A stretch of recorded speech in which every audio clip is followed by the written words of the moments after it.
ஸ்ரீநிதி ஜோதிடம் நேயர்களுக்கு வணக்கம். நான் உங்கள் ஜோதிடர் திருச்செரை ராஜா வெங்கடேஷ். இந்த பதிவில் கன்னி ராசிக்கான வாரராசி பலன் பார்க்கலாங்க. கன்னி ராசிக்கு அதிபதியாக இருக்கக்கூடிய புதன் பகவான் உங்களுடைய ராசிக்கு விரயஸ்தானமான 12ஆம் இடத்துல சஞ்சாரம் பண்ணிட்டு இருக்கார். அப்போது இந்த டயத்தில் கன்னி ராசிக்காரங்க தொலைதூர பயணங்கள் போகலாமான்னு ஒரு பிளான் பண்ணுவீங்க. அந்த பயணத்தின் மூலமாக நல்ல நல்ல விஷயங்கள் எல்லாமே நடக்கும். எதனால் அப்படின்னா 12ஆம் இடத்துல ஆட்சி பெற்ற சூரிய பகவான் சஞ்சாரம் பண்ணிட்டு இருக்காருங்க. 12ஆம் இடத்துல ஆட்சி பலத்தோடு இருக்குது. இந்த டயத்தில் விரயங்கள் அதிகமாக தான் இருக்கும். கன்னிராசிக்காரங்களுக்கு இந்த டயத்தில் விரயங்கள் அதிகமாகக்கூடிய வாய்ப்புகள் எல்லாமே இருக்குது. அதனால் கவனமாக இருந்துங்க. ஷேர் மார்க்கெட்டில் இன்வெஸ்ட்மெண்ட் பண்ணுறீங்களா? அதுமாதிரி ஷேர் மார்க்கெட்டை இன்வெஸ்ட்மெண்ட் பண்ணுறவங்க ரொம்ப கவனமாக பார்த்து நிதானமாக பண்ணுங்கள். இல்லை அப்படின்னா உங்களுடைய பணம் இழக்கக்கூடிய வாய்ப்புகள் எல்லாமே இருக்குது கன்னிராசிக்காரங்களுக்கு. அது மட்டும் இல்லைங்க, அதாவது ஒரு பயணங்கள் மூலமாக நல்ல விஷயங்கள் எல்லாமே நடக்கும். ஓகே தானே? ஆனால் ஒரு தொழிலில் இன்வெஸ்ட்மெண்ட் பண்ணலாமா? இந்த டயத்தில் ஒரு பிஸ்னஸ் பண்ணிகிட்டு இருக்கேன்ப்பா, இல்லை அப்படின்னா புதுசாக ஒரு பிஸ்னஸ் பண்ணலான்னு நினைக்கிறேன், இந்த இதில் இந்த அளவுக்கு இன்வெஸ்ட்மெண்ட் பண்ணி இந்த டயத்தில் பண்ணலாமா அப்படின்னா தயவுசெய்து இந்த டயத்தில் அந்த முயற்சிகள் தயவுசெய்து எடுக்காதீங்க. எதனால்னா ராசி அதிபதியும் விரயஸ்தானமான 12ஆம் இடத்தை சஞ்சாரம் பண்ணிட்டு இருக்கார். அப்போ அந்த விரயங்களை ஏற்படுத்தக்கூடியது அந்த முயற்சிகள் எல்லாமே நீங்கள் எடுப்பீங்க. அது எப்படிங்க விரயத்தை அதுக்கு, அதாவது நம்ம கையிலேருந்து போகிறதுக்கு நம்ம நினைப்போம் நம்ம அப்படின்ட்டு நீங்கள் கேட்பீங்க. ஆனால் என்னென்னா நம்மளுடைய மைண்டு அதுமாரி தான் செயல்படும். இந்த டயத்தில் இதில் லாபங்கள் நமக்கு கிடைச்சிரும் அப்படின்ட்டு நம்ம நினச்சி நம்மளுடைய தகுதிக்கு மீறி ஒரு அமௌண்ட் ஒரு விஷயத்தில் போடுறதுக்கான முயற்சிகள் எல்லாமே இந்த டயத்தில் எடுப்பீங்க. அதை மட்டும் கொஞ்சம் கவனமாக நிதானமாக பார்த்து பண்ணுங்கள். பெரிய லெவலில் ஒரு அமௌண்ட்டை தயவுசெய்து தொழிலையோ இல்லை அப்படின்னா புதுசாக ஒரு இன்வெஸ்ட்மெண்ட்லேயோ இதில் இல்லை இந்த டயத்தில் டெபாசிட் பண்ணுறது மிக மிக தவறான ஒரு விஷயம். எதனால் அப்படின்னா உங்களுடைய ராசிக்கு 2ஆம் அதிபதி என்று சொல்லக்கூடிய சுக்கிர பகவான், அவர் தான் பார்த்தீங்கன்னா குடும்பாதிபதி. அதுக்கப்புறம் பார்த்தீங்கன்னா அதாவது பண வரவு இதெல்லாம் வரக்கூடியது 2ஆம் இடம் தான். அந்த சுக்கிர பகவான் உங்களுடைய ராசியில் நீசம் பெற்று சஞ்சாரம் பண்ணுறார். அப்போ குடும்பத்தில் இருக்கிற நபர்கள் நீங்கள் சொல்கிற பேச்செல்லாம் கேட்டது நடப்பாங்க. ஓகேங்களா? ஆனால் பண வரவுங்கிறது பார்த்தீங்கன்னா இந்த டயத்தில் ரொம்ப கம்மியாக இருக்கும். யாருக்கு? கன்னிராசிக்காரங்களுக்கு பண வரவில் தான் பார்த்தீங்கன்னா ரொம்ப சிக்கல்கள் இந்த டயத்தில் ஏற்படும். அதனால் கவனமாக பார்த்து நடத்துவோங்க. ராசி அதிபதி 12ஆம் இடத்துலேருந்து தன்னுடைய 7ஆம் பார்வையை 6ஆம் இடத்தை பார்க்குறார். அப்போது புதுசாக ஒரு கடன் வாங்குறதுக்கான முயற்சிகள் எல்லாமே எடுப்பீங்க இந்த டயத்தில். அதுக்கப்புறம் பார்த்தீங்கன்னா உடம்பு சார்ந்த சின்ன பிரச்சனைகள் எல்லாமே இந்த டயத்தில் வரக்கூடும். அதையுமே கவனமாக பார்த்துங்க. ஏன்னா 12ஆம் இடத்துல பார்த்தீங்கன்னா ஆட்சி பலம் பெற்ற சூரிய பகவான் சஞ்சாரம் பண்ணிட்டு இருக்கார். இந்த டயத்தில் பார்த்தீங்கன்னா தூக்க குறைவுகள் எல்லாமே இருக்கும். தூக்கத்தில் பார்த்தீங்கன்னா கனவு தொல்லைகள் எல்லாமே வரத்துக்கான வாய்ப்புகள் இருக்குது.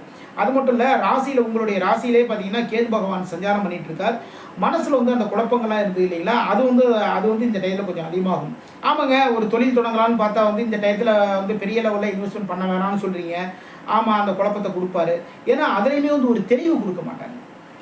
ராசி அதிபதி ஆட்சி பலம் பெற்று சஞ்சாரம் பண்ணாலும் சரி தான், அது ரொம்ப ரொம்ப சிறப்பு. தாராளமாக நம்ம எடுத்துக்கிட்ட வேலை ரொம்ப சிறப்பாக எல்லாமே பண்ணலாம். அது மட்டும் இல்லைங்க, சரிங்க நம்ம தான் ஓரளவு கரெக்டாக இல்லை அப்படின்னா 2ஆம் அதிபதி குடும்பாதிபதி அவரும் ஒரு நல்ல பொசிஷன் இருந்தாலும் பரவாயில்ல, அவருமே இப்போ நீசம் பெற்று சஞ்சாரம் பண்ணுறார். அப்போ குடும்பத்தில் ஒரு சின்ன சின்ன சங்கடங்கள் இது எல்லாமே வரதுக்கான வாய்ப்புகள் இந்த டயத்தில் கன்னிராசிக்காரங்களுக்கு இருக்குது. அதனால் கவனமாக பார்த்து நடந்துவங்க. உங்களுடைய ராசிக்கு 2ஆம் அதிபதியாக இருக்கக்கூடிய சுக்கிர பகவான் ராசியில் சஞ்சாரம் பண்ணுறார். இது மிக மிக சிறப்பு தான். ஆனால் அவருடைய நீசம் பெற்ற சுக்கிர பகவான் தன்னுடைய 7ஆம் பார்வையை 7ஆம் இடத்தை பார்க்குறார். அப்போது 7ஆம் இடத்தை பார்க்கறதுனால உங்களுடைய வாழ்க்கை துணைவர் அதாவது வாழ்க்கை துணைவர் மூலமாக நல்ல விஷயங்கள் நடக்குமா அப்படின்னு ஒரு ஏங்கக்கூடிய டைம் தான் இது. நல்ல விஷயங்கள் எல்லாமே நடக்குமா அப்படின்னு சொல்லி ஏங்கிட்டு இருப்பீங்க. அதுலேயுமே பார்த்தீங்கன்னா சின்ன சின்ன தடங்கல்கள் எல்லாமே, அதாவது சின்ன சின்ன இடர்பாடுகள் இருக்குன்னு வச்சுக்கோங்களேன். உங்களுடைய மனசு புரிஞ்சு நடந்துக்க மாட்டாங்க அப்படிங்கிற ஒரு குறைபாடு எல்லாமே இருக்கும். ஏன்னா 7ஆம் அதிபதி இப்போதைக்கு பாக்கியஸ்தானமான 9ஆம் இடத்துல சஞ்சாரம் பண்ணிட்டு இருக்கார். குரு பகவான் 7ஆம் அதிபதி இருக்கக்கூடிய குரு பகவான் பாக்கியஸ்தானமான 9ஆம் இடத்துல சஞ்சாரம் பண்ணுறாருங்க. அதேமாதிரி பார்த்தீங்கன்னா 8ஆம் அதிபதி இப்போ பார்த்தீங்கன்னா தொழில் ஸ்தானமான 10ஆம் இடத்துல சஞ்சாரம் பண்ணிட்டு இருக்காரு. யார்? செவ்வாய் பகவான் 8ஆம் அதிபதி செவ்வாய் பகவான். அவரே தான் பார்த்தீங்கன்னா உங்களுடைய ராசிக்கு 3ஆம் அதிபதியும் அவர் தான். 3க்கும் 8க்கும் அதிபதியாக இருக்கக்கூடிய செவ்வாய் பகவான் இப்போதைக்கு தொழில் ஸ்தானமான 10ஆம் இடத்துல சஞ்சாரம் பண்ணிட்டு இருக்கார். அப்போ தொழிலில் அப்ஸ் அண்ட் டவுன்ஸ் இருக்கிறதுக்கான வாய்ப்புகள் சூழ்நிலைகள் எல்லாமே இருக்குது. தயவுசெய்து தெளிவாக நடந்துக்கோங்க. இந்த டயத்தில் உங்களுடைய இளைய சகோதரர் மூலமாக தொழிலுக்கு நல்ல ஒரு ஒத்துழைப்பு இந்த டயத்தில் கிடைக்கும். அவங்க சின்ன சின்ன ஐடியாக்கெல்லாம் கொடுப்பாங்க. அவங்க ஏதாவது ஒரு விஷயங்கள் ஒன்று சொன்னாங்கன்னா, தொழில் சம்மந்தமான விஷயங்கள் ஏதாவது சொன்னாங்கன்னா, இல்லை அப்படின்னா வந்து ஒரு வேலை சம்மந்தமாக வந்து ஒரு விஷயம் ஒன்று சொன்னாங்கன்னா, அதை வந்து அது தயவு செய்து கவனமாக கேளுங்க. அதாவது கன்னிராசிக்காரங்க வந்து எப்பயுமே என்ன பண்ணுவாங்க அப்படின்னா, எல்லாமே கேட்டுக்குவாங்க. கேட்டுட்டு அவங்களுடைய இஷ்டத்துக்கு வந்து நடந்துக்குவாங்க. ஓகேங்களா? இதனால தான் சின்ன சின்ன இழப்புகள் எல்லாமே இருக்கும். இதெல்லாம் வந்து கூடாது, இதெல்லாம் வந்து வரக்கூடாது, இந்த இழப்புகள்லாம் வரக்கூடாது அப்படின்னா, எல்லாருடைய ஆலோசனை வந்து தயவுசெய்து தாராளமாக கேட்டுங்க. எல்லாமே உங்களுக்கு வந்து உங்களுடைய முன்னேற்றம் தானே சொல்கிறாங்க. அந்த ஆலோசனைகள் கவனமாக தெளிவாக கேட்டுக்கோங்க. அதுக்கப்புறம் அந்த ஆலோசனையை வந்து பெஸ்ட்டாக வந்து எந்த ஆலோசனை இருக்கோ, அதை எடுத்து நீங்கள் ஒரு ஆலோசனை பண்ணுங்க. ஓகேங்களா? உங்களுக்கு ஒரு நெருங்கிய நண்பர், உங்களுடைய குடும்பத்திற்கு வந்து ஒரு நல்ல ஒரு வெல்விஷன் சொல்லுவோம் இல்லைங்களா? அந்த குடும்பம் நல்லா இருக்குன்னு நினைக்கிறவங்க, அவங்கக்கிட்ட வந்து அந்த ஒரு விஷயத்தை எடுத்து வந்து தெளிவாக டிஸ்கஸ் பண்ணுங்கள்.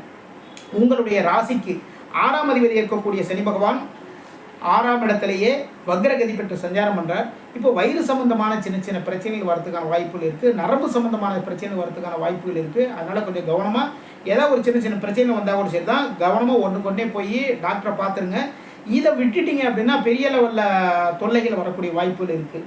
ஏன்னா சனி பகவான் வந்து தன்னுடைய 7ஆம் பார்வையாக 6ஆம் இடத்துலேருந்து விரயஸ்தானமான 12ஆம் இடத்தை பார்க்குறாரு. அப்போ தூக்க குறைவுகள், தூக்கத்தில் குழப்பங்கள், தூக்கத்தில் அதாவது ரொம்ப தடுமாற்றங்கள் எல்லாமே இருக்கும். ஒரு வெளிநாடு பயணம் போகலாமா, இல்லை அப்படின்னா கொஞ்சம் தூரம் பயணம் பட்டு ஒரு பிஸ்னஸ் சம்மந்தமான ஒரு விஷயம் பேசுறது போகலாமான்னா கூட அதில் கூட சின்ன தடங்கல்கள் எல்லாமே வரதுக்கான வாய்ப்புகள், சூழ்நிலைகள் எல்லாமே அமையும்.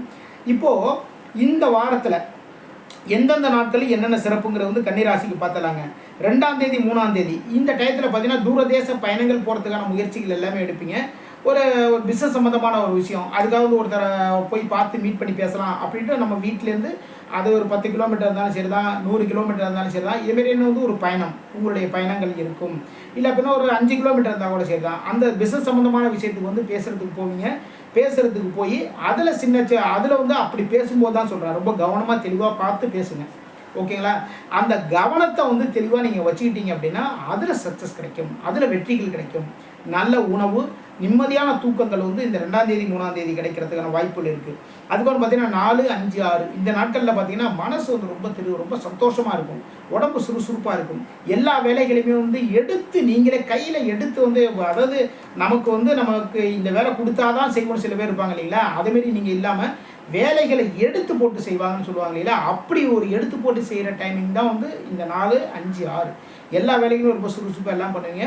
நீங்கள் வேலை பார்க்குற அலுவலகத்தில் உங்களுடைய நண்பர்களுக்கு உங்களால் முடிஞ்ச எல்லா விதமான உதவிகளையும் வந்து இந்த டயத்தில் செய்வீங்க. அரசாங்க வேலை பார்க்குறதுனாலும் சரி தான், இல்லை தனியார் துறையில் வேலை பார்க்குறவங்கனாலும் சரி தான், உங்களுடைய நண்பர்களுக்கு உங்களால் முடிஞ்ச எல்லா விதமான உதவிகள் எல்லாமே பண்ணுவீங்க கன்னிராசிக்காரங்க இந்த டயத்தில். 7ஆம் தேதி 8ஆம் தேதி இந்த டயத்தில் பார்த்தீங்கன்னா பண வரவுகள் வரத்துக்கான வாய்ப்புகள் இந்த டயத்தில் இருக்குது. 7, 8 இந்த நாட்களில் வந்து புதிய முயற்சிகள் இருந்தாலும் சரி தான், ஒரு வேலை சம்மந்தமான விஷயமா இருந்தாலும் சரி தான், இல்லை அப்படின்னா வந்து ஒரு பொண்ணு பார்க்க போகிறதா இருந்தாலும் சரி தான், மாப்பிள்ளை பார்க்க போகிறது இல்லை, இதேமாரி புது விதமான ஒரு விஷயங்கள் இதெல்லாமே இப்போ எந்த முயற்சிகள் பண்ணாலும் சரி தான், இந்த 7ஆம் தேதி 8ஆம் தேதி இது வந்து மிக மிக சிறப்பான நாட்கள். பண வரவு வந்து உங்களுடைய கைகளுக்கு தேடி வரும். இதுவரைக்கும் கன்னிராசிக்கான வாராசி பலன் பார்த்தோம். இப்போது கன்னிராசிக்காரங்க வந்து இந்த வாரத்தில் வந்து மகாலட்சுமி வழிபாடு மிக மிக சிறப்புங்க. மகாலட்சுமி வழிபாடு பண்ணுங்கள். குடும்பத்தில் வந்து மகிழ்ச்சி நிலவும், பண வரவுகளில் இருக்கிற தடைகள் எல்லாமே விலகும், தொழிலில் வந்து முன்னேற்றங்கள் ஏற்படும், நண்பர்கள் மூலமாக நல்ல நல்ல விஷயங்கள் எல்லாமே நடக்கும், வாழ்க்கை துணைவர்கள் மூலமாக நல்ல விஷயங்கள் எல்லாமே நடக்கிறதுக்கான வாய்ப்புகள் உங்களை தேடி வரும். இதுவரைக்கும் கன்னிராசிக்கான வாராசி பலன் பார்த்தோம். மீண்டும் அடுத்த வாரம் சந்திப்போம். நம்முடைய ஸ்ரீநிதி ஜோதிடம் சேனலை லைக் பண்ணுங்கள், ஷேர் பண்ணுங்கள், சப்ஸ்கிரைப் பண்ணுங்கள். நான் உங்கள் ஜோதிடர் திருச்சேரி ராஜா வெங்கடேஷ். வாழ்க வளமுடன், வாழ்க வளமுடன்.